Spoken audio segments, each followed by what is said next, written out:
In this lesson, we'll explore additional approaches for identifying your talents and strengths, especially ones that are hidden or unconscious to you.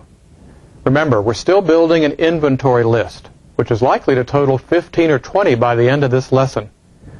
We'll eventually pick just 4 or 5 of them to pay special attention to in creating the mission statement, but all of these talents have some role to play in life. So let's start this lesson by examining a truly fascinating idea that sometimes came up in Casey's life readings. A talent can be hiding in a weakness or fault.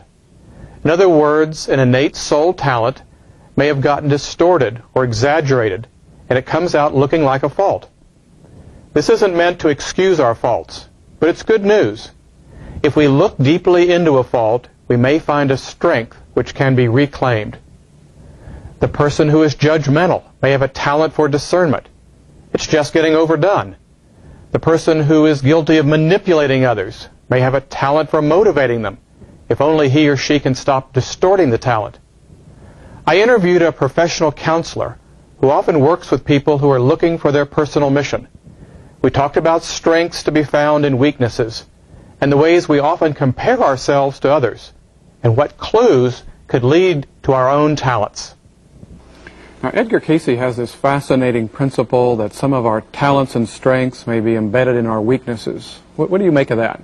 I think that's very valid, because often what we call a weakness is a part of ourselves that for one reason or another has been deemed unacceptable by family members or peers or society at large. And so we distort it or stunt it or hide it in some way. It's misunderstood by us as well as others. And so often, if we examine that more carefully, we discover some hidden gifts there. I had a friend who today would have been considered learning disabled. At the time that he was in the public school system, he had problems learning to read. He was placed in special education classes.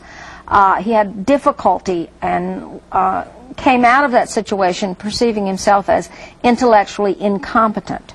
In actuality, he was very gifted in what we might call a right brain sort of way. He was artistic. He was intuitive in unusual ways. When he graduated from high school, he floundered in terms of finding a career. But then he decided that he could be an inventor. Well, once he made this decision, he, of course, had to suddenly develop a number of what we might call left brain competencies in order to realize it. He had to learn how to create a financial proposal to get a small business loan, to create advertising and identify a market in order to advertise his product. He had to learn how to manufacture his product. And so not only did he use his artistic and intuitive gifts, he actually developed a number of other competencies as well. It seems like if we start looking for our talents and abilities, we're going to compare ourselves to others. How can that keep from being a really demoralizing kind of experience? We can really learn from those comparisons, and I encourage my students and clients to do that. 3 types of comparisons are helpful. The first type is when we feel very superior to someone else when we make a comparison. We say to ourselves or to others, I'm glad I'm not an angry person like he is, or I'm not as selfish as she is. And actually in those comparisons we may be encountering a shadow side of ourselves projected into the other. And we may have something to learn by examining the possibility that these characteristics do exist in our behavior and we're just not aware of them. The second type of comparison is just the opposite. This is when we find ourselves feeling very inferior to someone else. We look at them with awe and admiration and say, oh boy, if I could only be as creative or as articulate or as brilliant as this person. And again, we may be seeing our own potential in that person's behavior, a future seed that has not yet been expressed and cultivated and developed in our own life. And the third kind of comparison that can be valuable is just that little daily social comparison that we're always making with others. Gosh, I wish I were thinner. I wish I were as well dressed as he is. I wish that I were more friendly and outgoing. And often we use these comparisons to blame ourselves, to feel negatively about ourselves. Instead, we can say, if I wanted to be more physically fit, what mini goals could I set for this week, this month, or this year to achieve that goal? Can you imagine how this principle could work for you, finding strengths embedded in some of your weaknesses? It's such a fascinating concept. Let's look at another person's story. Someone who became a renowned author and public speaker, but only after years of thinking those were weaknesses. I found my key talents where I was most afraid.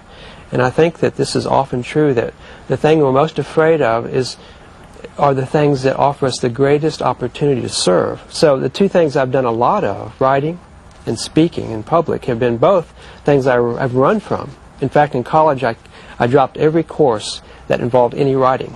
So I got all the way through college and only had to write a 10-page paper. But later on, I found out that that was truly a deeper calling. But because I think I was intuitive enough to see how much surrender and how much dedication it would involve, I ran from it at first. But if we offer ourselves to submit ourselves to the process of responding to life's calling, then the talents will start to appear to us spontaneously in life, but also through the dream state. Truly, I think as we find the true talent, it releases a sense of pleasure, so that we're not as concerned about the outcome of our work. We're not concerned about money. We're not as concerned about whether this person gets fixed today. The process is so enjoyable. And I think that should be a clue to people that when they're on the right track of finding their real talent, they start to find that they're having a lot of fun. You'll be moving to worksheet 6 in just a moment. There'll be a chance to list 2 or 3 of your faults and weaknesses. And then for each one to ask yourself what talent might be hiding there. At first this might not be easy to see. So you may want to give yourself a little time to think about how this could work for you. The key is to keep from thinking that you're trying to make excuses for parts of yourself that really do need to be changed. But let's not, as the saying goes, throw the baby out with the bathwater. For each weakness or fault, see if you can find something good that's simply being overdone or distorted or misused in some selfish way. So pause now and use worksheet number 6 for some self-reflection. At the end of worksheet 6, decide if you have any talents or strengths that you'd like to add to your growing inventory. Dreams are a final way in which we might get some clues about hidden or forgotten talents and skills. Ones that should also be included on the growing inventory list. If you aren't someone who dreams very often, you may find yourself just skipping this exercise, but first give it a try. Think about how our dreams can be a way to rehearse unclaimed talents and abilities that we would like to get into the game of life more often.